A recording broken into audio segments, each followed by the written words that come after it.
오늘 2022년 1월 9일 주일 예배 드리도록 하겠습니다. 먼저 494장 찬송입니다. 494장 찬송입니다.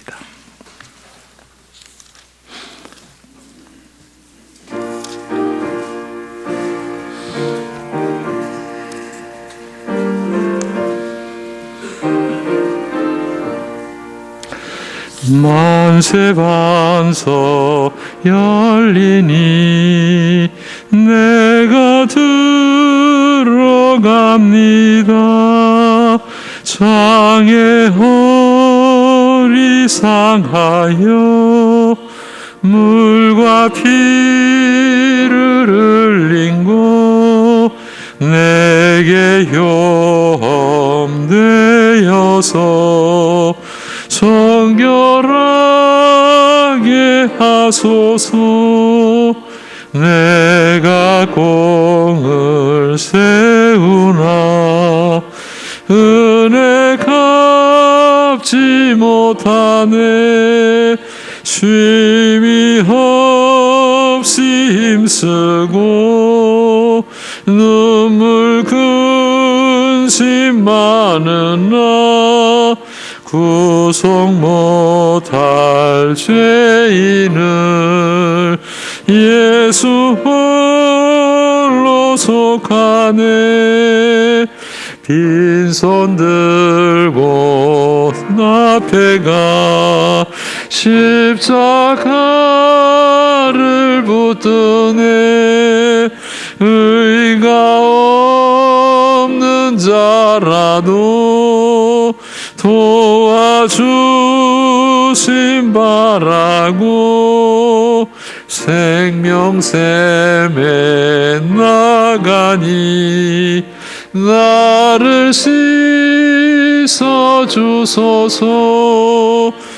살아생전 숨쉬고 죽어 세상 떠나서 거룩하신 주 앞에 끝날 심판 당할 때 만세 반석 열리니 내가 들어갑니다.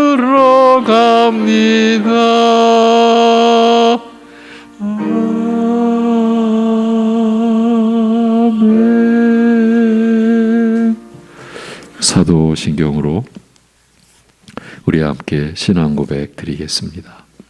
전능하사 천지를 만드신 하나님 아버지를 내가 믿사오며 그 외아들 우리 주 예수 그리스도를 믿사오니 이는 성령으로 잉태하사 동정녀 마리아에게 나시고 본디오 빌라도에게 고난을 받으사 십자가에 못 박혀 죽으시고 장사한 지 사흘 만에 죽은 자 가운데서 다시 살아나시며 하늘에 오르사 전능하신 하나님 우편에 앉아 계시다가 저리로서 산 자와 죽은 자를 심판하러 오시리라.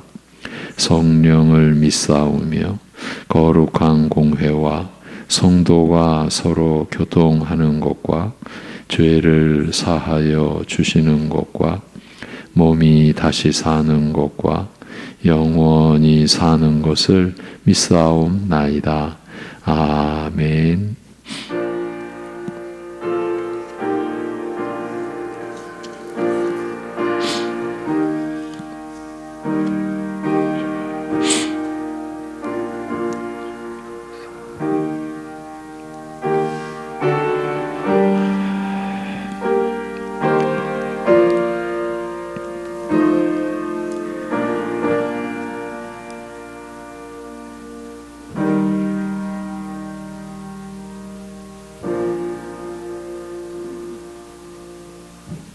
여호와께서 다스리시니 스스로 권위를 입으셨도다. 여호와께서 능력의 옷을 입으시며 띠를 띠셨으므로 세계도 견고히 서서 흔들리지 아니하는도다. 주의 보좌는 예로부터 견고히 섰으며 주는 영원부터 계셨나이다. 아멘. 영원 전부터 영원까지 홀로 계시며 홀로 지으신 만물을 다스리시는 하나님 우리 아버지, 우리의 하나님이시며 우리의 아버지 되어주심을 감사드립니다. 오직 그 은혜를 따라서 오늘 예배하는 심령들을 친히 주장하여 주시고 온전히 하나님을 향할 수 있는 심령 되도록 인도하여 주옵소서. 예수님의 이름으로 기도합니다. 아멘. 이제 다 같이 일어나셔서 39장 찬송 드리겠습니다.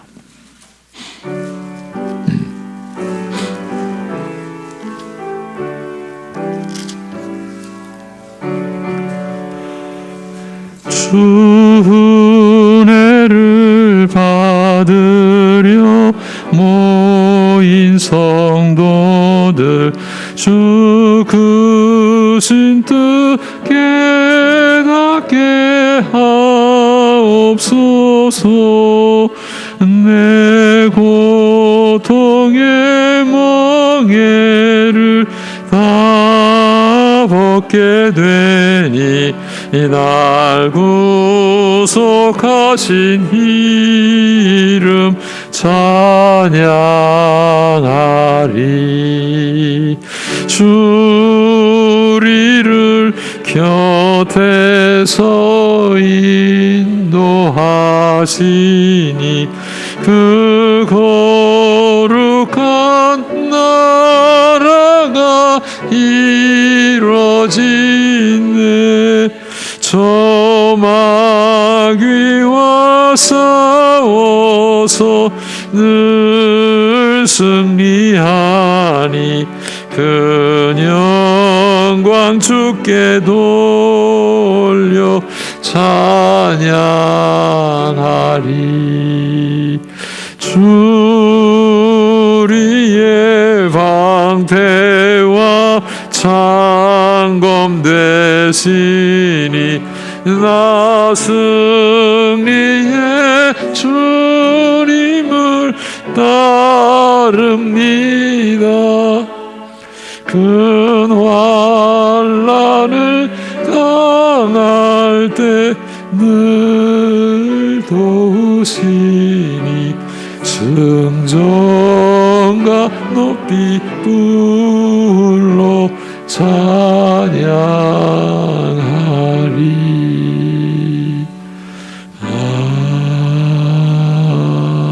아멘.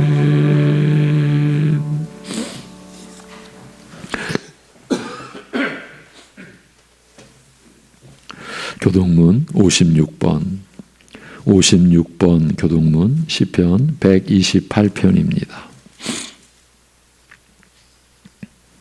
여호와를 경외하며 그의 길을 걷는 자마다 복이 있도다.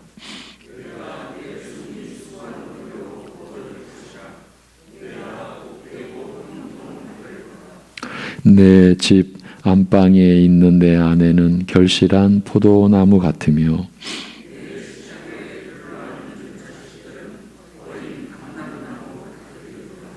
여호와를 경외하는 자는 이같이 복을 얻으리로다.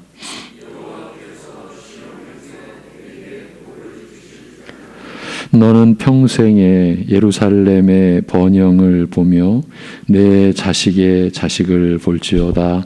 이스라엘에게 평강이 있을지로다. 아멘.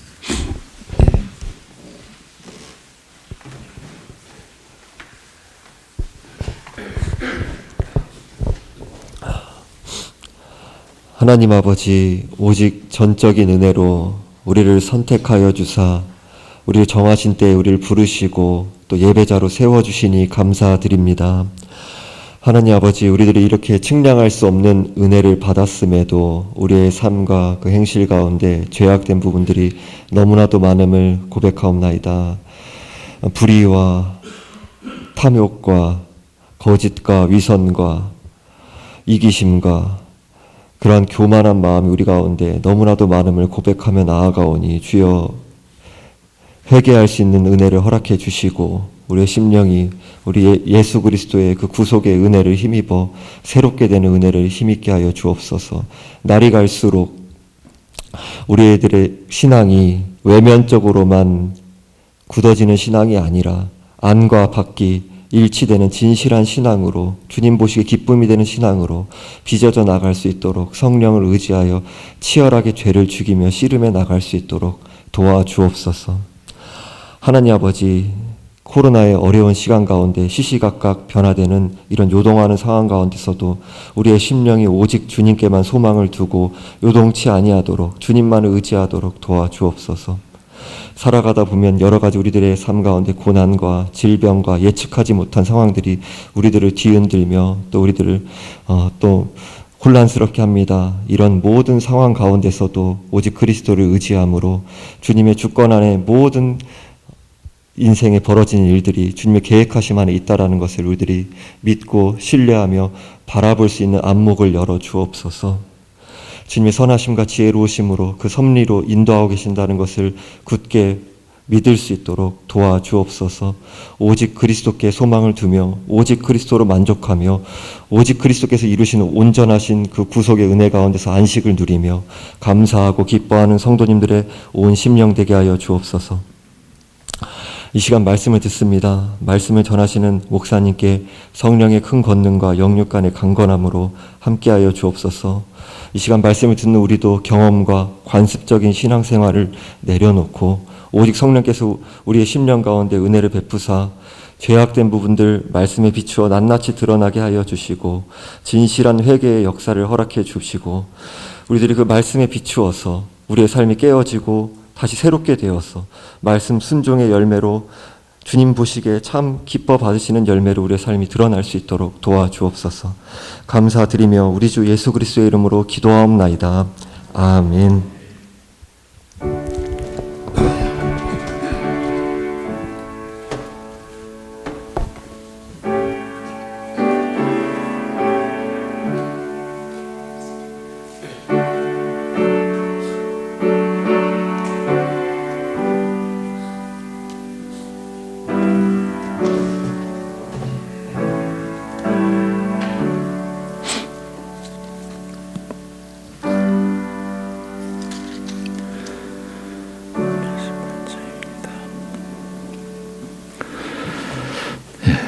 찬송 88장 찬송입니다.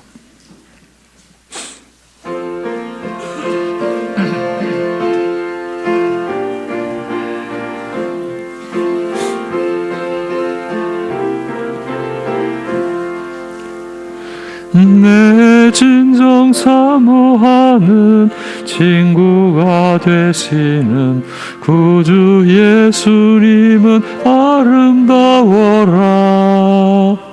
산 밑에 백합화요 빛나는 새벽별 주님 영원할 길 아주 없도다.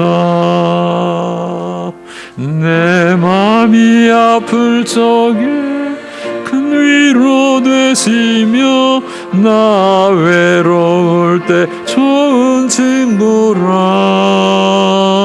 주는 저 산 밑에 백합 빛나는 새벽별 이 땅 위에 비길 것이 없도다. 내 맘 이 세상 고락도 주님 항상 같이 하여 주시고 시험을 당할 때에 악마의 계교를 즉시 물리치사 나를 지키네. 온 세상 날 버려도 주 예수 끝까지 나를 돌아보시니 주는 저 산 밑에 백합 빛나는 새벽별 이 땅 위에 비길 것이 없도다. 내 마음을 다하여서 주님을 따르면 길이 길이 나를 사랑하리니 물불이 두렵지 않고 창검도 겁없네. 주는 높은 산성 내 방패시라. 내 영혼 먹이시는 그네 누리 나 친히 주를 뵙기 원하네. 주는 저 산 밑에 백합 빛나는 새벽별 이 땅 위에 비길 것이 없도다. 아멘.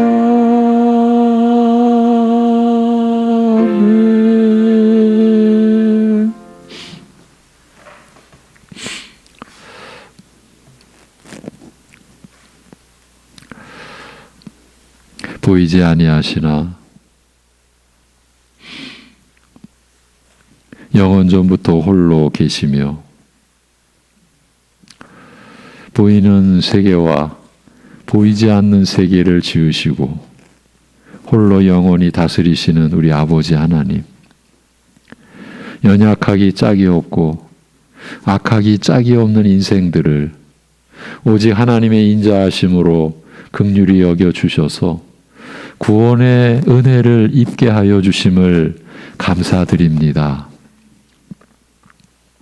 씻을 수 없는 죄악을 영원히 그 죄로 인한 심판의 저주를 짊어져야 할 우리에게서 그 죄를 벗겨주시고 씻어주시고 우리로 하여금 죄를 벗은 새 생명을 입게 하여 주신 은혜에 감사드립니다.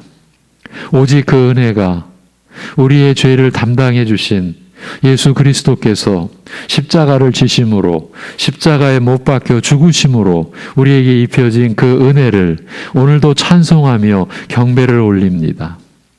또한 그 받은 그 베풀어 주신 은혜를 따라 하나님께서 우리에게 베풀어 주신 모든 것을 구별하고자 하나님께 드리고자 11조의 예물과 신령 감사 예물과 또 각자의 처지에서 받은 체험한 은혜를 따라 감사의 고백을 담고 주님의 나라를 섬기고자 선교와 건축의 예물과 성미로 주일 예물을 올려드리는 모든 심령들의 그 믿음과 사랑을 받아 주옵시고 주님께서 친히 붙들어 주셔서 허락하신 일평생 주님을 섬기는 기쁨이 이 세상의 모든 것과 비길 것이 없는 기쁨인 줄 알고 주님을 즐거워하고 고통과 어려운 상황 속에서도 하나님이 나의 하나님, 우리의 아버지 하나님 되심을 고백하는 신앙으로 이 세상과 사단과 우리의 정욕을 이기며 승리하며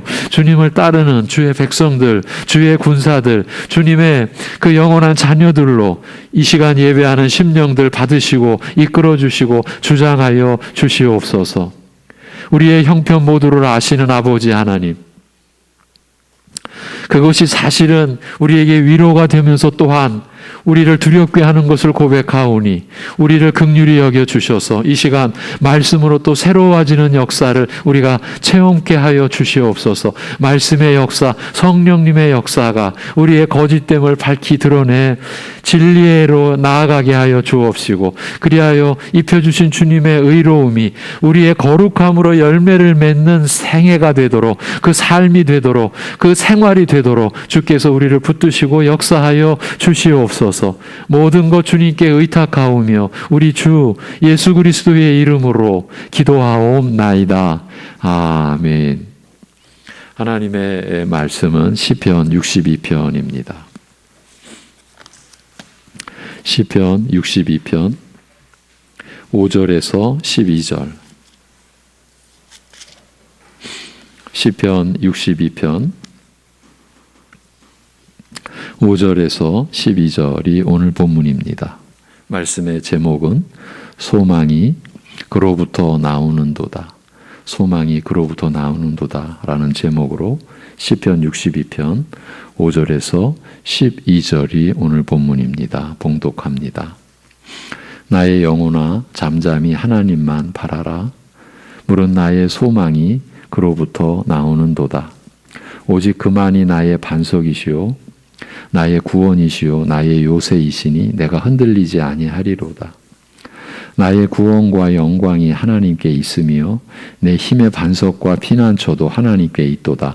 백성들아 시시로 그를 의지하고 그의 앞에 마음을 토하라. 하나님은 우리의 피난처시로다. 셀라.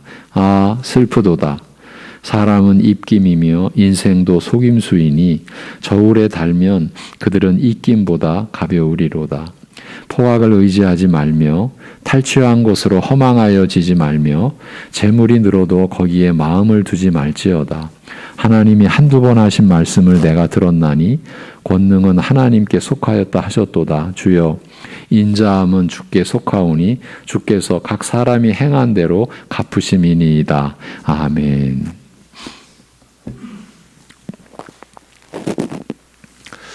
고난 속에서 기도하는 신자의 고백이 이렇습니다. 물은 나의 소망이 그로부터 나오는도다. 오직 그만이 나의 반석이시오 나의 구원이시오 나의 요새이시니 내가 흔들리지 아니하리로다.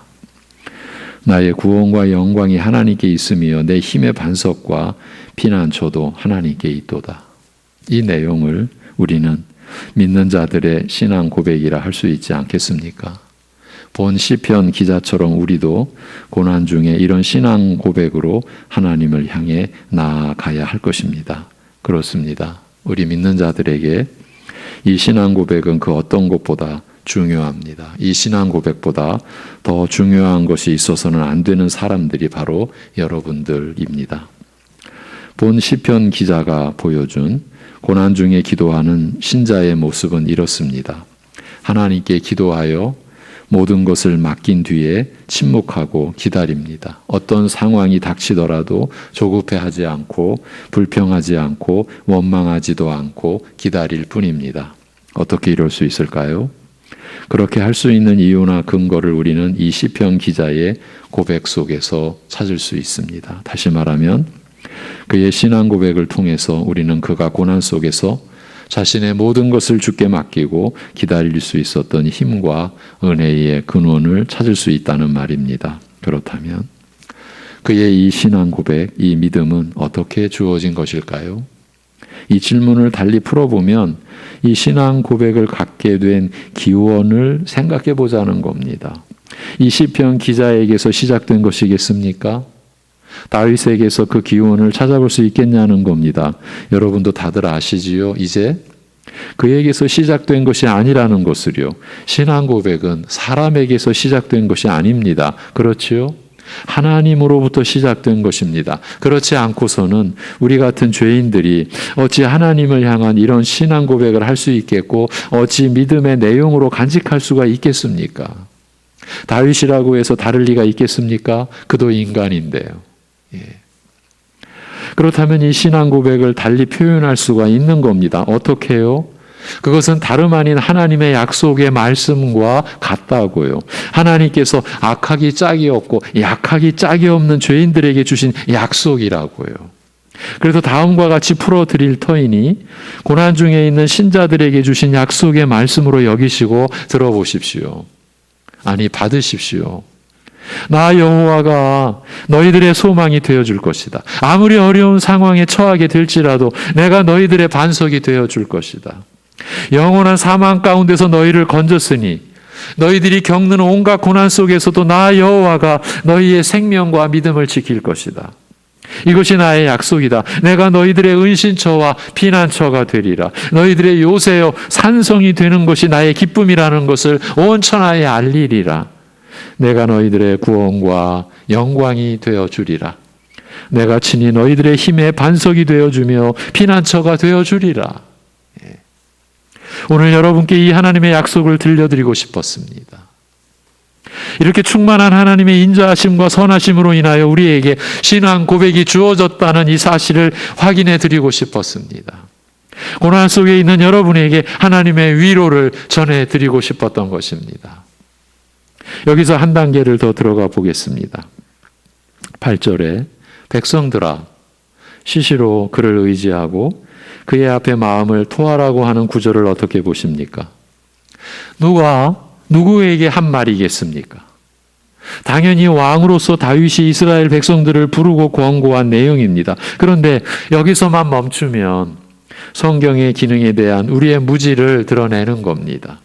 시편 속에서 시편 기자인 다윗은 하나님께로부터 받은 특별한 지위를 지니고 있습니다. 그것이 바로 메시아를 예표하는 것입니다. 이러한 하나님의 섭리와 약속에 의해서 예수님께서는 다윗의 후손으로 이 땅에 오시게 되는 것입니다. 그렇기 때문에 본 시편에서 백성들아 라고 부르는 분은 그 당시 현실적으로는 다윗 왕이었으나 우리로서는 다윗이 예표하는 메시아 곧 예수 그리스도의 부르심으로 들을 수 있는 것입니다. 다시 말하면 본 시편은 다윗의 기도이기도 하면서 그 다윗이 예표하고 있는 예수님의 기도이기도 한 것입니다. 그런데 놀랍게도 우리 신자들의 신분이 예수님과 연합되어 있지 않습니까? 그것이 바로 세례의 본질이라 우리가 배워왔지 않습니까? 이런 차원에서 주님의 기도가 곧 신자된 우리의 기도, 나의 기도가 된다고 볼 수 있는 것입니다. 이 시편의 탁월함과 위대함이 이런 면에서 모든 인간의 시와 구별이 된다라고 보시면 됩니다. 따라서 본 시편이 성자 하나님이신 예수님께서 성부 하나님께 대한 전적인 신뢰 속에서 드린 기도임을 감안할 때 이 시편이 오늘날 우리 신자들이 하나님을 전적으로 신뢰하고 기도를 드릴 수 있는 근거가 된다고 할 수 있는 것입니다. 우리가 이런 은혜의 토대와 근거 위에서 기도하는 것입니다. 나 홀로 기도하는 것이 아닙니다. 그래도 다시 말씀드리지만 이 시편은 단순히 우리의 고백이요 기도로만의 의미를 지니는 것이 아니라 주님의 기도로 나타난 그 본질 곧 하나님으로서 지니고 계신 인자하심과 긍휼하심을 그대로 우리에게 부어주시겠다라는 약속과 선언의 의미도 담고 있는 것입니다. 이런 차원의 은혜 안에서 우리 믿는 자들이 오직 소망이 하나님으로부터 나오고 오직 하나님만이 나의 반석이시고 나의 구원이시며 나의 요새이시니 나는 흔들리지 않으리라고 고백할 수 있는 것입니다. 아울러 나의 구원과 영광도 하나님께 있으며 내 힘의 반석과 피난처도 하나님께 있다고도 말입니다. 여러분 여기서 나의 영광도 하나님께 있다라는 고백이 또 얼마나 놀라운 것입니까? 이 사실은 오직 나의 소망이 하나님으로부터 나온다는 신앙 고백의 열매라고 할 수 있습니다.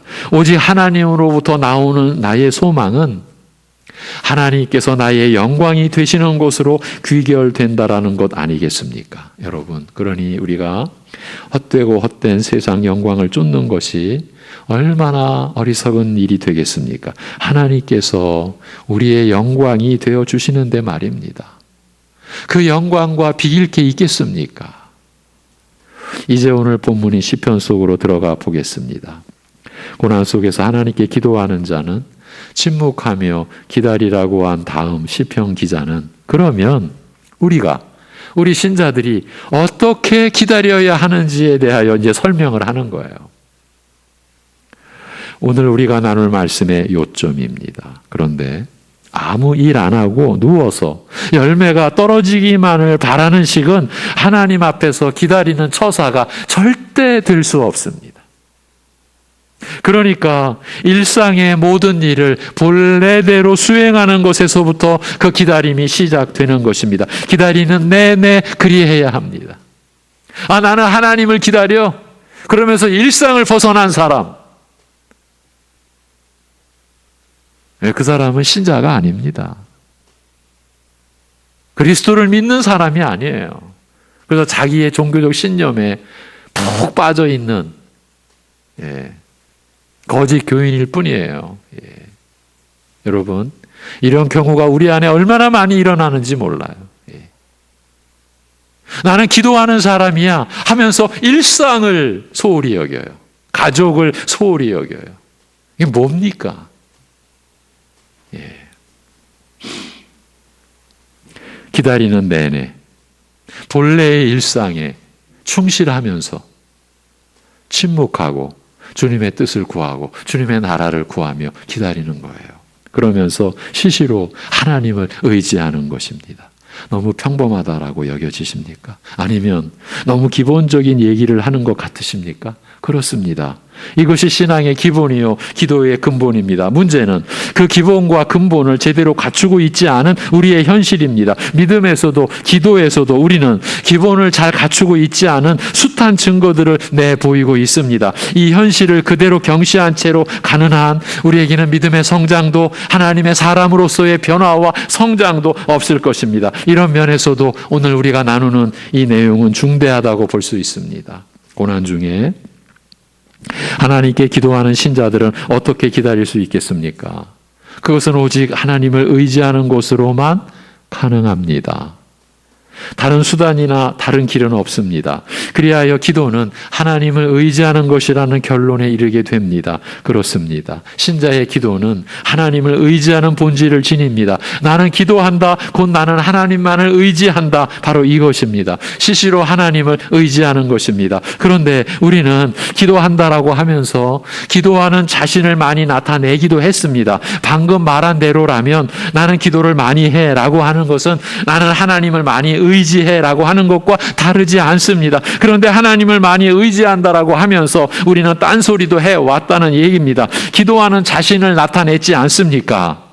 하나님을 의지하는 그 중심 말고 다른 나를 나타낸 것입니다. 쉽게 접근할 수 있는 현상입니다. 자신은 열심히 있는 신자라는 것을 기도하는 것으로 나타내곤 한 것입니다. 이렇게 되니까 우리는 기도가 뭔지도 모르는 기초가 없는 신자라는 것을 드러내온 겁니다. 원래대로 하면 하나님을 많이 의지할수록 자신을 내세울 수가 없는 것 아닙니까? 그런데 기도한다고 남들보다 더 많이 열심히 기도한다라고 하면서 그러니까 자신의 열심, 자신의 충성, 자신의 특별함을 기도를 통해 내세우면서 그렇게 기도하지 않는 다른 이들을 내려다보기도 하지 않았습니까? 하나님을 의지하는 중심에서 다른 사람을 내려다볼 수가 있겠습니까? 말씀과 기도에 전념했던 사도들을 보십시오. 자신들을 드러냈습니까? 기도하는 자신의 실력과 능력을 드러낸 곳이 있습니까? 자신의 것이라고요. 그런데 우리 안에, 우리 주변에 기도로 인한 혼란이 얼마나 많습니까? 일명 기도하는 특별한 사람들의 주변에 많은 사람들이 끊이지 않고 모여들지 않습니까? 자신은 제대로 기도하지 않으면서 그런 특별한 사람들의 덕을 보려고 하는 것이지요. 이제 그런 열등감에 시달리지 마시라는 공고를 드리고 있는 겁니다. 나는 기도 못한다라고 하는 영적 열등감을 버리십시오.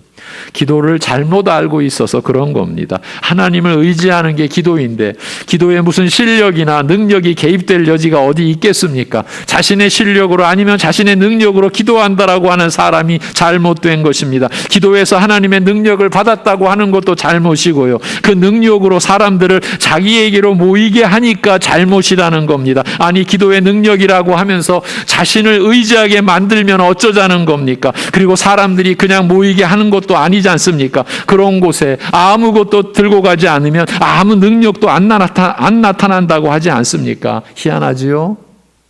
오래전 저도 경험했던 일입니다.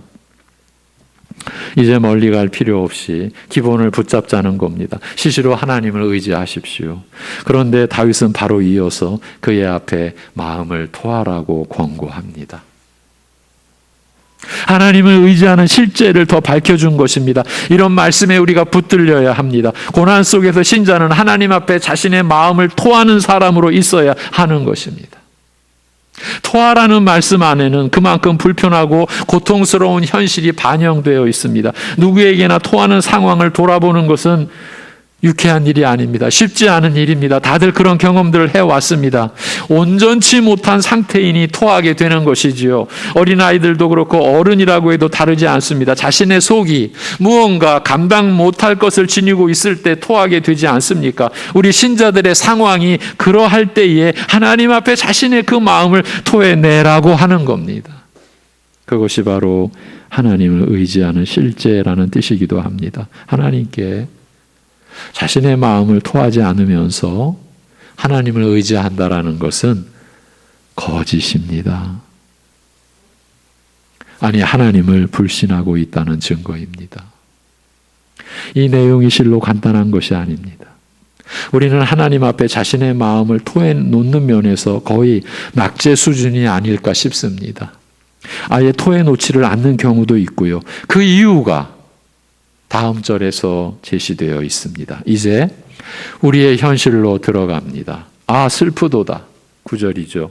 사람은 입김이며 인생도 속임수이니 저울에 달면 그들은 입김보다 가벼우리로다. 이렇게 이어집니다. 개역 성경에는 진실로 천한 자도 헛되고 높은 자도 거짓되니 저울에 달면 입김보다 경하리로다라고 되어 있습니다. 여러분, 기억하셔야 할 구절입니다. 이 말씀의 뜻은 우리가 대개 사람을 하나님보다 더 의지하는데 그게 다 허망한 일이라는 것입니다. 천한 자나 높은 자, 즉 모든 인간은 있어 보이든 없어 보이든 내게 도움을 줄 것처럼 보이든 아무 도움도 되지 않을 것처럼 보이든 저울에 달면 다 수증기보다 가볍다는 그 뜻입니다. 그러니 사람은 의지할 만한 반석이 못 된다는 뜻이 아니고 무엇이겠습니까? 이 구절은 하나님께 고통스러운 자신의 마음을 토해내지 못하는 근본 원인에 대하여 암시를 주고 있습니다. 한마디로 이렇게 의지할 아무런 능력도 그 어떤 근거도 없는 사람들을 찾고 있기 때문에 어떻게든 자신을 도울 수 있을 것 같은 눈에 보이는 사람들에게 그 마음이 향해 있기 때문에 하나님만을 의지하고 하나님께만 마음을 쏟아 놓는 일이 쉽사리 일어나지 않는다. 그 얘기를 하고 있는 거예요. 물론 본인은 하나님을 의지한다라고 하겠지만 실제로는 눈에 보이는 다른 사람에게서 덕 좀 볼 수 있을까 하는 마음이 더 큰 것입니다. 그러니까 하나님께는 마음을 조금 쏟고 남은 대부분의 마음을 사람에게 쏟으며 그 사람에게 기대를 걸고 있으니 그게 다 쓸데없는 일이요 허망한 일이라고 말씀하시는 것입니다. 사람은 누구나 다 죄인이고 유한한 존재이며 다 연약한 채로 누구나 다 고통과 슬픔과 근심에 노출되어 있으니 자기의 인생도 자신이 책임질 수 없는 연약한 존재인 것입니다. 그런데도 그런 사람을 의지하는 것이 대다수의 인간 본성입니다. 눈에 보이기 때문입니다. 지혜나 돈이나 능력이나 그 가진 것이 있어 보이기 때문입니다. 그래서 그 덕을 보려는 것입니다. 그러나 우리 믿는 자들은 인간의 실체인 그 연약함을 알았으니 그들을 의지하지 않고 오직 하나님께만 마음을 쏟고 하나님만 의지해야 하는 것입니다. 자기 자신을 포함해서 이 세상에 있는 어떤 것이나 혹은 어떤 사람을 의지하면 우리는 아무것도 아닌 것에게 우리 자신을 맡기는 격이 되는 것입니다. 이 어찌 허망한 일이 아니라고 할 수 있겠습니까? 예레미야 선지자가 전한 말씀을 들어보십시오. 여러분, 우리 성령님 안에서 똑똑히 들어야 합니다. 여호와께서 이와 같이 말씀하시니라. 무릇 사람을 믿으며 육신으로 그의 힘을 삼고 그러니까 혈육으로 그 권력을 삼고 마음이 여호와에게서 떠난 그 사람은 저주를 받을 것이라. 그러나 무릇 여호와를 의지하며 여호와를 의뢰하는 그 사람은 복을 받을 것이라. 예레미야 17장 5절 이하의 말씀입니다. 이스라엘이 어려워졌을 때 구원의 하나님께 부르짖지 아니하고요. 여러분 진정 잘 들으셔야 합니다. 하나님께 부르짖지 아니하고요. 애국과 손잡으면 될까? 블레셋과 연합하면 위기를 넘기려나? 이런 생각만 하고 있었으니 그게 하나님의 진노를 부르는 행위였다라는 그 말입니다.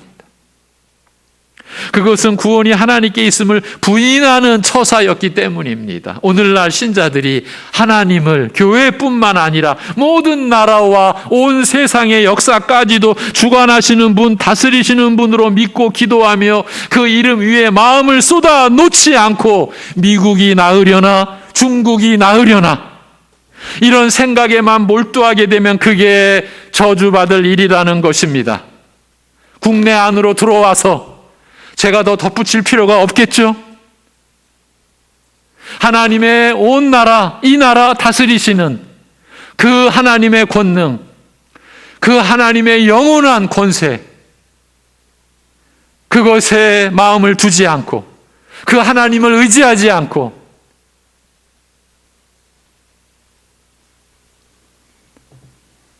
이쪽과 손잡으면 될까? 저쪽과 연합하면 세상이 좀 더 나아지려는 하는 생각에만 몰두하게 되면 그게 저주받을 일이라는 것입니다. 다른 사람들은 그렇게 해도, 그렇게 할 수밖에 없어도, 왜? 하나님을 모르니까. 그러나 신자의 본분은 그게 아니라는 말입니다. 여러분, 우리가 사람을 얼마나 지금 의지하고 의존하려고 하고 있는지, 그렇게 해왔는지 우리 실체를 봐야 합니다. 모든 사람, 모든 국가, 모든 정당들은 그 자체로는 구원자가 될 수 없기 때문입니다. 보이는 면모는 그들이 전부인 것처럼 보이나 실제로 세상을 다스리시고 우리를 구원하실 분은 하나님 한 분밖에 계시지 않습니다. 그러니 이제 더 이상 사람을 의지하지 말고 오직 하나님만 의지하여 하나님께만 마음을 쏟아 놓으라는 것입니다. 누구를 의지하십니까? 그 사람이 세상을 나아지게 한다고요? 도대체 우리 신자들이 무엇을 지금 붙들고 무엇을 보고 있는 것입니까? 너무나 부끄러운 처사입니다. 우리 노예, 저는 이제 그런 걸 안 하지만 단톡방이 폐쇄됐다가 열었다가 또 폐쇄됐습니다. 왜 그러겠습니까? 하나님 나라가 다스리는 하나님 나라를 구하지 아니하고 한 노예의 그런 그 안에서도 이쪽이냐 저쪽이냐 무슨 지금 정신 나간 일을 하고 있는 겁니까?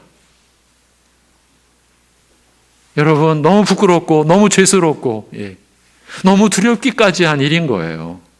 지금 정신을 못 차리고 있는 거예요. 하나님이 안 계신 거예요, 교회 안에. 여러분, 십수년 전부터 정치색이 믿음보다 강해, 한국교회 안에서는. 이게 무슨 미친 소리입니까? 이게 무슨 정신없는 소리입니까? 우리는 그러고들 있었어요. 그런 관념에 대해서 아무런 문제의식이 없이. 그게 바로 사람을 의지하는 거였어요. 애굽이냐 블레셋이냐, 어디로 가야 되냐, 위쪽으로 가야 되냐 아래쪽으로 가야 되냐, 이스라엘이 늘 그래 왔어요. 자신들의 죄악, 자신들의 실패를 보지 않고 하나님을 의존하지 않고 하나님을 신뢰하지 않는 자신들의 죄악을 그것들로 다 덮어버리고 남 탓하고 하나님 탓하고 북쪽이냐 아수르냐 남쪽 애굽이냐 그러고 있었어요. 오늘날도 다를 바가 없어요. 여러분, 여러분에게는 영원한 나라, 영생의 하나님의 그 은혜가 부어졌어요. 여러분이 지금 존재하는 것, 살아계신 것, 생존하는 것, 전적인 하나님의 섭리고 하나님의 은혜예요. 다른 사람들은 그걸 몰라도 여러분은 그 고백을 하고 계셔야죠. 우리나라를 위하여 기도하는 내용이 여러분은 달라야 되죠. 왜? 하나님의 영원한 나라를 소유한 여러분들이시니까. 그런데 우리도 사람을 의지하고 있으면 어쩌자는 거죠? 이 세상에 소망이 어디 있는 거죠? 하나님께만 있는 그 소망이 여러분에게 주어진 그 은혜 안에서 여러분이 그 소망을 이 세상에 보여주셔야 되잖아요. 근데 우리도 세상 것을 붙잡고 사람을 의지하고 있으면 어떻게 되는 거죠? 여러분, 오늘 그런 내용을 지금 시편 62편이 보여주고 있는 거예요. 그뿐만이 아니에요. 주님은 우리가 사람 외에 또 다른 허망한 것을 곧잘 의지하는 줄 아시고 이렇게 명령하십니다. 10절입니다. 포악을 의지하지 말며 탈취한 것으로 허망하여 지지 말며 재물이 늘어도 거기에 마음을 두지 말지어다. 우리가 흔히 마음을 쏟아놓는 또 다른 대상이 있다라고 하시는 말씀입니다. 포악을 의지하지 말라는 것은 폭력을 의지하지 말라는 말입니다. 그런데 이 폭력은 물리적인 폭력이라기보다는 돈을 버는 것과 연관된 폭력입니다. 인간은 폭력적인 방식으로 재물을 모으려는 시험을 늘 무섭게 받으며 삽니다. 온갖 속임수와 폭력을 동원해서라도 재물을 더 소유하려고 합니다. 지구는 언제나 비참한 몸살을 앓죠. 지금 카자흐스탄, 우리가 그 실체를 알지는 못하지만 정확히 대략적으로 알죠. 지금도 너무나 참담한 일이 일어나고 있는 거예요. 왜 그렇습니까? 그 국가의 재물의 55%를 몇십 명이 움켜쥐고 있는 거예요. 그 몇십 명이 그 나라의 재물을 움켜쥐고 있기 위해서 어떤 폭력, 어떤 폭압, 어떤 폭정, 어떤 너무나 참혹한 일이 얼마나 많이 있어 왔겠습니까? 이제 터진 거죠. 그리고 그 터진 것도 어쩌면 그 권력을 쟁탈하기 위한 권력 투쟁 전쟁, 그리고 일반 백성들은 그 투쟁 속에 그저 희생물, 그런 일이 지금 이웃 나라에서 벌어지고 있어요. 폭력적인 방식으로 재물을 모으려는 시험을 우리 인간들은 늘 무섭게 받으며 살고 있어요. 온갖 속임수와 폭력을 동원해서라도 재물을 더 소유하려고 해요. 사람은 본능적으로 재물을 사랑하기 때문입니다. 예수님께서 산상수훈 중에 한 사람이 두 주인을 섬기지 못할 것이니 혹 이를 미워하고 저를 사랑하거나 혹 이를 중히 여기고 저를 경히 여김이라. 너희가 하나님과 재물을 겸하여 섬기지 못하느니라 라고 하신 말씀은요, 죄인으로서의 인간의 실상을 밝혀주신 내용입니다. 여러분, 너희가 하나님과 재물을 겸하여 섬기지 못한다라고 하는 말씀을 두렵게 받으셔야 합니다.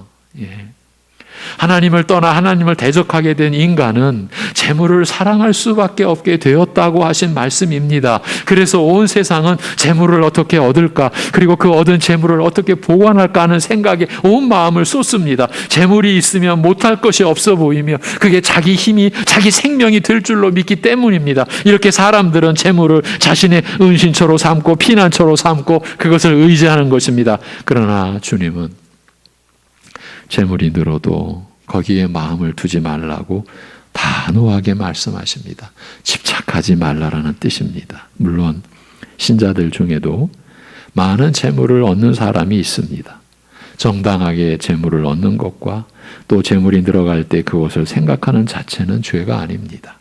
그런데 주님은 지금 우리에게 우리 마음이 어디에 놓여 있느냐를 점검하라고 하시는 것입니다. 우리의 영혼은요, 항상 하나님을 사모하고 생각해야 하며 재물보다는 하나님께 그 마음이 머물러 있어야 한다는 말입니다. 그러나 대다수가 이 면에서 실족하죠. 실패합니다. 하나님께서 재물을 주셔서 더 부유하게 하시면 사람들은 재물을 주신 하나님보다 그 재물을 더 신뢰하게 됩니다. 우리의 문제가 여기에 있습니다. 하나님을 믿는다고 하면서 우리는 사람도 신뢰하여 의지하기를 좋아합니다. 하나님을 의지한다라고 말하면서 우리는 재물에다가도 마음을 많이 쏟아 놓습니다. 하나님께 다 쏟아 놓지 않는 것입니다. 역사상 최고의 갑부였다고 할 수 있는 솔로몬은 재물을 이렇게 묘사합니다. 잠언 23장에서 그가 기록해 놓은 거예요. 부자 되기에 애쓰지 말고 내 사사로운 지혜를 버릴지어다. 내가 어찌 허무한 것에 주목하겠느냐? 정령이 재물은 스스로 날개를 내어 하늘을 나는 독수리처럼 날아가리라. 재물은 날개가 있어 언제든지 날아가 버리는 것이라는 그 말이에요. 내 마음대로 붙들고 있을 수 있는 것이 아니라는 뜻이에요. 그래서 성도는 부자 되려고 애써서는 안 되며 그것이 지혜라고 한 거예요. 바울은 또 뭐라 했습니까? 구약의 솔로몬, 신약의 바울 사도, 우리가 세상에 아무것도 가지고 온 것이 없음에 또한 아무것도 가지고 가지 못하리니 우리가 먹을 것과 입을 것이 있은즉 족한 줄로 알 것이니라. 부하려 하는 자들은 시험과 올무와 여러 가지 어리석고 해로운 욕심에 떨어지나니 곧 사람으로 파멸과 멸망에 빠지게 하는 것이다. 돈을 사랑함이 일만하게 뿌리가 되나니 이것을 탐내는 자들은 미혹을 받아 믿음에서 떠나 많은 근심으로도 자기를 찔렀도다. 디모데전서 6장입니다. 돈을 사랑함이 일만하게 뿌리라서 부하려 하는 자들은 반드시 어리석고 해로운 정욕에 빠져 결국 멸망에 빠지게 된다라는 것입니다. 이런 말씀이 재물에 대한 성경의 가르침입니다. 오늘날은요, 기가 막히게도요, 하나님이 성도들에게 오히려 부하게 되라고 하신 것처럼 아는 사람들이 많은데 참 무서운 현실입니다. 우리의 현실이요. 성경 어디에서나 하나님은 일관되게 우리에게 가르치십니다. 사람을 의지하지 말라. 재물에 마음을 두지 말라.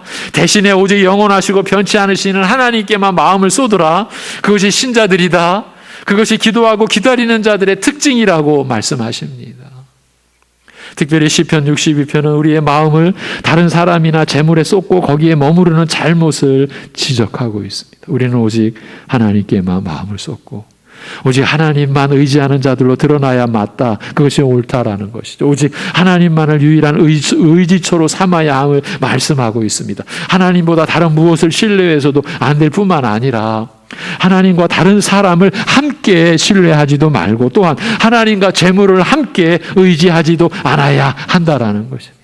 62편에서 오직이라는 낱말이 6번이나 반복되고 있는 것이 그런 의미입니다. 대개 우리는 오직 하나님만을 믿지 않습니다.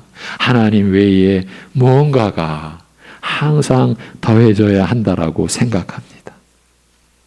오늘날 신자들 사이에 이 문제가 크게 확산되어 가고 있습니다. 그러나 오직 하나님만을 믿지 않는 것은 실은 하나님을 믿지 않는 것이에요. 우리는 어떤 무서운 일을 당할 때라도 오직 하나님만 의지하는 믿음을 실현할 그 기회로 알고 그 말씀처럼 이 말씀처럼 하나님께만 우리 마음을 쏟아내야 하겠습니다. 그런 사람들은 이런 결과가 기다리고 있기 때문입니다. 예레미야 17장 7절에서 8절입니다. 무릇 여호와를 의지하며 여호와를 의뢰하는 그 사람은 복을 받을 것이라. 그는 물가에 심어진 나무가 그 뿌리를 강변에 뻗치고 더위가 올지라도 두려워하지 아니하며 그 잎이 청청하며 가무는 해에도 걱정이 없고 결실이 그치지 아니함 같으리라. 하나님께서 이 약속을 주셨습니다. 이 약속을 받아 누리기에 합당한 자들은 기도하고 기다릴 줄 아는 자들입니다. 사람이나 재물을 의지하지 않고 오직 하나님께만 마음을 쏟아놓고 기다리는 자들입니다. 바로 저와 여러분이 이 믿음을 가져야 하는 사람들입니다.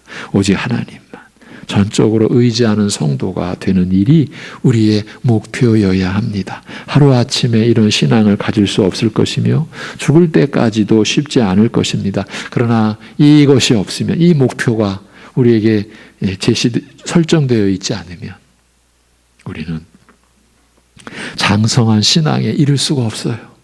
반드시 이 믿음을 갖겠다고 하고 애써야 할 것이에요.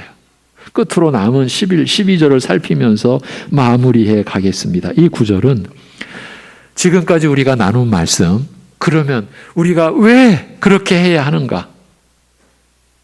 지금까지 시편 62편으로 나눈 말씀, 왜 그렇게 해야 하는가를 되새기게 해주는 말씀이에요.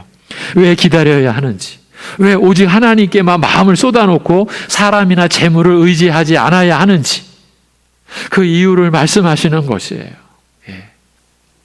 먼저 11절에 하나님이 한두 번 하신 말씀을 내가 들었나니라고 되어 있는 히브리어를 문자적으로 번역하면 이렇습니다. 하나님이 한 번 말씀하셨고 내가 이 두 가지를 들었다, 이 내용입니다. 즉 아주 중요한 사실 두 가지를 하나님께서 알려주셨다라는 말입니다. 그 두 가지 중 첫 번째는 권능은 여호와께 속한 것이요라는 것이고, 두 번째는 인자함도 여호와 당신께 속했나이다라는 것입니다. 여호와 하나님은 전능하시기도 하시면서 또한 가장 인자하신 분이심을 알려주셨다라는 뜻입니다. 권능이 여호와께 속했다는 말은 무슨 뜻입니까? 무슨 말입니까? 자기 백성을 구원하시고 돌보시는 일에 있어서 가장 강력한 힘을 갖고 계시다라는 뜻입니다. 어떤 왕의 권력이나 어떤 자연의 힘이나 어떤 역사의 흐름이라도 여호와 하나님의 능력을 거스릴 수 있는 힘이 없다는 그 말입니다. 모세가 이스라엘을 인도하여 애굽에서 나올 때 당시 세계 최강의 왕국이었던 애굽의 왕 바로가 그의 군대로 이스라엘을 막지 못했습니다. 또한 바다가 하나님의 구원하시려는 의지를 막지 못했습니다. 홍해 바다를 이스라엘 백성들을 위해 양쪽으로 갈라지게 하심으로써 하나님은 그의 능력을 드러내셨습니다. 이 모든 일도 이스라엘을 구원하시기 위해 하나님이 발휘하신 권세의 지극히 작은 일부에 불과합니다. 구약 성경 곳곳에서 그 권능을 우리는 확인할 수 있습니다. 여러분, 구원의 권능만 성경을 통해서 확인하지 마시고요. 심판의 권능도 확인하셔야죠. 하나님의 이 권위에 도전했을 때 하나님이 그 이스라엘을 즉각적으로 어떻게 심판하셨는지 우리는 모세오경을 통해서 확인할 수 있죠. 구원하시는 하나님의 권능. 예. 어떤 때는 그 땅이 그 자리에서 갈라지게 하세요. 예. 그리고 수많은 그 거역하는 자들을 그대로 심판하신 적도 있으신 거 기억하시죠? 예. 성경에서 보이신 그런 놀라운 권능이 다 하나님의 것입니다. 누가 이 권능에 필적할 수 있겠습니까?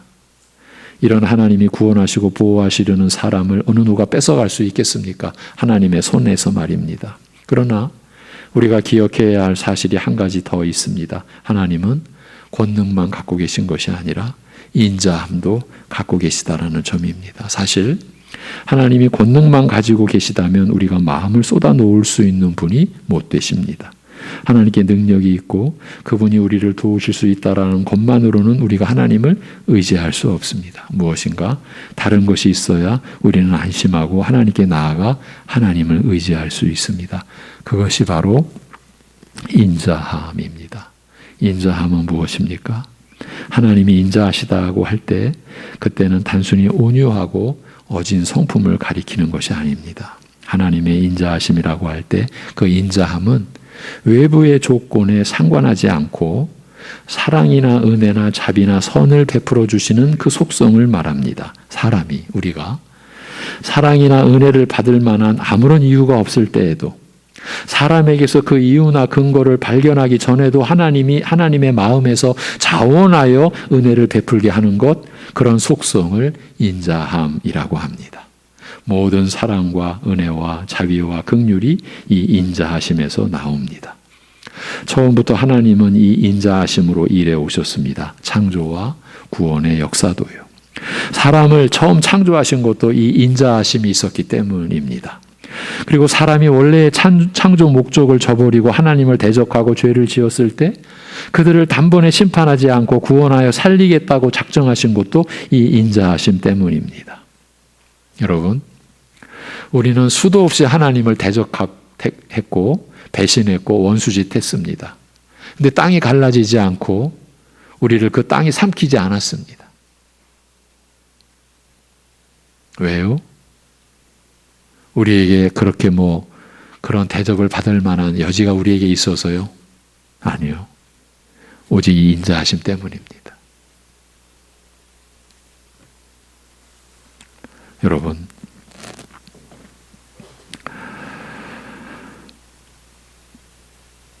이렇게 사람에게서 그렇게 하실 만한 이유가 전혀 없음에도 불구하고 죄인에게 은혜와 사랑이 계속 베풀어지는 것은 다른 데 이유가 있지 않습니다.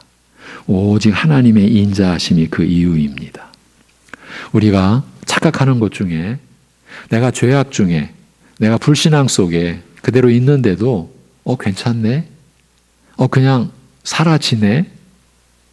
그러면서 내가 좀 다르긴 다르지?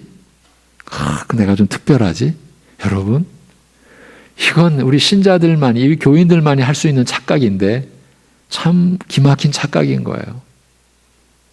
그냥 하나님께서 그 인자하심으로 긍휼히 여겨주시고 오래 참으시는 거예요. 어떻게? 뭘 기대하시고요? 돌이키시라고. 예. 그래서 이 땅에 교회를 주신 거예요. 교회를 세워 가시는 거예요. 예. 내가 죄악 가운데, 내가 교만한 가운데,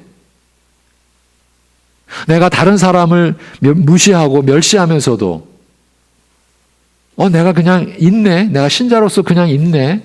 그냥 있는 게 아니고요. 하나님의 인자하심이 여러분이 지금 있는, 우리가 있는, 내가 있는 그 이유인 거예요. 예. 나는 좀 특별한가? 천만에요. 여러분, 그런 생각이 여러분을 좀먹고 있어요. 우리를 좀먹고 있어요. 예. 우리 교회는 특별하네? 무슨 끔찍한 소리입니까? 하나님의 인자하심 때문이에요. 예. 오직 하나님의 인자하심이 그 이유입니다. 무엇보다 이 인자하심이 명확하게 드러나는 사건이 예수님이 십자가를 지신 것입니다. 사람들은 죄를 지어놓고도요, 아무도 자기가 죄인인지를 인정하지 않았으며 죄를 씻어야 한다라고 생각하지도 않았습니다. 더구나 대속죄물을 찾지도 않았고 구원해달라고 먼저 구하지도 않았습니다. 그런데 하나님이 먼저 인간을 긍휼히 여기시고 구원하겠다고 결정하고서 아들이신 예수님을 보내 십자가를 지고 죽게 하셨습니다. 하나님께는 그 누구도 흉내낼 수 없는 인자하심이 있기 때문입니다. 권능과 함께 이 인자하심이 있기 때문에 우리의 구원이나 우리의 안전이 보장받을 수 있습니다. 힘은 있는데 사랑이 없다면 그 힘은 야만적이고 폭력적이라고 불리기 마련입니다. 반대로 사랑은 있는데 힘이 없다면 그 사랑은 연약하게 보일 뿐입니다. 그 둘이 다 있어야 악한 권세로부터 자기 것을 보호할 수 있습니다. 그 둘이 있어야 모든 인류를 그 뜻대로 심판하실 수 있습니다. 주께서 각 사람이 행한 대로 갚으심이니이다라는 오늘 이 본문의 이 마지막 구절의 말씀은 바로 그 권능과 인자하심이 있기 때문에 하나님은 공정한 심판을 행하신다라는 바로 그 말입니다. 감사하게도 하나님께는 이와 같이 온전한 힘과 무한한 인자가 다 있습니다. 권능과 인자하심이 하나님께 다 있습니다. 바로 그 점이 우리가 오직 하나님 안에서 쉴 수 있는, 안식할 수 있는 이유입니다. 우리는 도움을 구하기 위해 하나님께 올 수 있습니다. 우리에게 없는 힘이 하나님께 있고 우리의 무지와 죄와 못남에도 상관하지 않고 사랑과 은혜를 베풀어 주시는 인자하심이 하나님께 있기 때문입니다. 그의 능력으로 우리를 지키시고 그의 인자로 우리를 위하시기 때문입니다. 하나님이 나를 위하시네. 난 특별하지? 여러분은 아닙니다. 하나님의 인자하심 때문에 여러분이 보호를 받으시는 거예요. 나는 다르지? 아닙니다. 하나님의 인자하심 때문입니다. 예. 하나님을 이길 권세가 없고 하나님이 용서할 수 없는 죄인이 없어요. 예. 그 앞에 마음을 토하라는 말씀은 참으로 그래서 귀한 말씀입니다. 권능과 인자함을 가지고 계신 하나님, 그 하나님께서 우리에게 허락하신 거예요. 그리고 우리를 이끌어 가시는 거예요. 내 앞에 너의 마음을 토해내라. 예. 도대체 우리가 뭔데? 여러분이 어떤 분이신데 하나님이 여러분에게 이런 권고를 하십니까? 너희의 마음의 아픔을 내게 다 토해내라. 예. 근데 왜 안 하십니까? 왜 사람을 의지하고 왜 날개를 내어 스스로 날아가 버리는 그 재물에 왜 마음을 두시고 왜 하나님께 토해놓지를 못하십니까? 입김보다 가벼운 사람을 의지하지 말고 허망하게 사라지며 그것을 사랑하는 것이 일만하게 뿌리가 될 뿐인 재물을 의지하지 말고 권능과 인자하심이 모두 있는 하나님만 의지하기를 힘써야겠습니다. 우리의 모든 어려움과 슬픔과 죄와 고통을 기도로 쏟아내야 하겠습니다. 기도하고 기다리며 오직 하나님께만 마음을 쏟아 놓음으로써 장성한 성도요 주님의 권면을 이루는 자들이 되도록 힘써야 하겠습니다. 쉬운 일이 아니지만 그게 우리 모든 믿는 자들을 향한 주님의 명령이자 우리의 복이기 때문입니다. 기도하겠습니다. 하나님 아버지, 어처구니 없게도 그 자신도 자신을 책임질 수 없는 연약한 그 어떤 누군가를 우리는 끝없이 의지하려고 했고 붙잡으려고 했고 뭔가 덕을 보려고 했던 우리의 그 지난날의 그 부끄럽고 죄스러운 모습들 오늘 밝혀주신 것은 우리를 하여금 회개케 하시기 위함이요 우리를 하여금 절대로 의지할 수 없는 아무것도 아닌 것을 의지하는 우리를 불쌍히 여기셔서 하나님께만 마음을 쏟아내게 하시려는 하나님의 인도하심인 줄로 믿습니다. 이 말씀의 역사가 사랑하는 우리 성도들 심령 안에 이루어지게 하여 주옵소서. 아버지 하나님, 재물이 있으면 그게 힘이 되는 줄 알고, 그게 지혜가 되는 줄 알고, 그게 자기의 권능이 되는 줄 알고, 그게 자기의 생명이 되는 줄 알고, 우리는 어떻게든 무슨 수를 써서라도 재물을 모으려 했고 지키려고 했던 우리의 어리석음과 이 무서운 죄악됨을, 하나님을 제쳐놓고라도 재물을 나는 모으겠다라고 했던 그러한 죄악됨을 우리가 오늘 회개하고 내려놓고 주님 앞으로 나아가고자 합니다. 하나님께만 우리의 마음을 쏟아놓으려고 합니다. 주여, 우리를 인도하시고 우리를 불쌍히 여기시고 오직 하나님의 그 인자하심으로 우리에게 또 이러한 생명의 기회를, 새 생명의 은혜를 베풀어 주시는 하나님의 인도하심 우리가 받을 수 있게 하여 주시옵소서. 아버지 하나님, 구하고 또 간절히 간구합니다. 우리 속에 숨겨놓은 것, 우리가 의지하고 붙들고 있는 것, 우리가 신뢰하고 이것 없으면 못 산다라고 하는 것, 그것이 있는지, 그것이 있다면 그 실체가 뭔지를 밝혀 주시옵소서. 오 아버지 하나님, 우리가 하나님만을 의지하지 않기에 우리가 하나님께 마음을 쏟아놓지를 못하고 있습니다.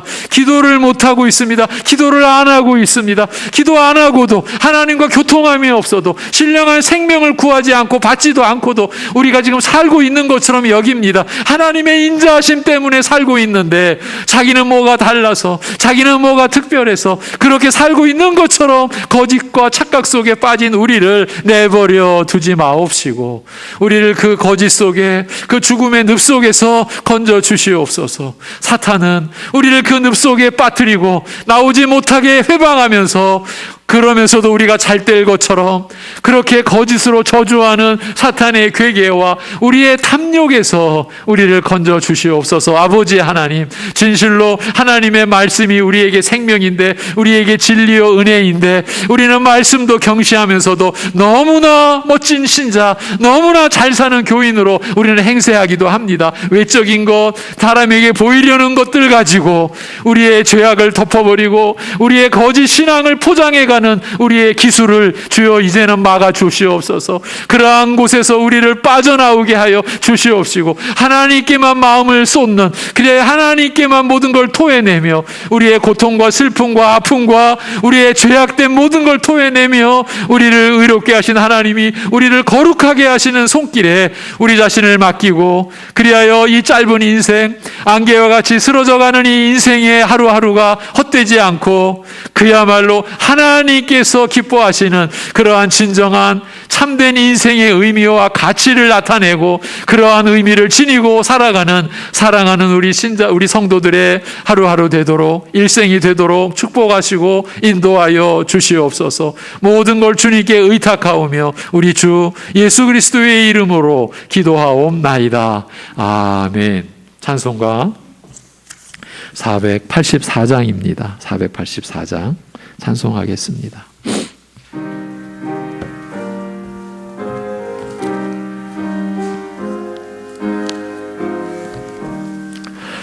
내 맘에 주여 소망 되소서. 주 없이 모든 일 헛되어라. 밤에나 낮에나 주님 생각, 잘 때나 깰 때 함께 하소서. 지혜의 주여 이 말씀으로서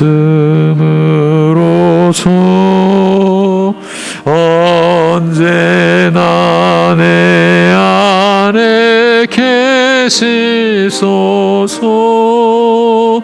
주는 내 아버지 나는 아들, 주 안에 내가 늘 함께 하네. 세상의 영광 나 보여도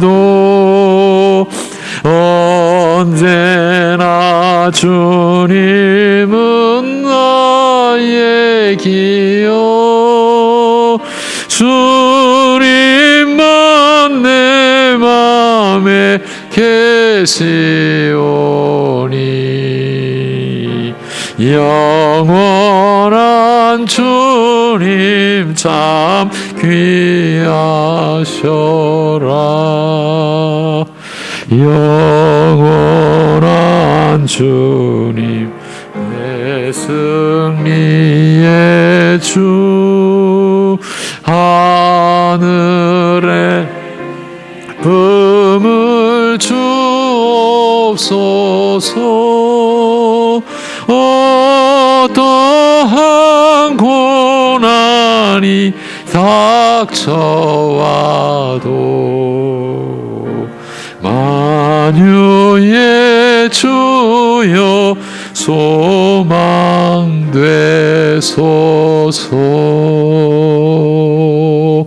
아멘.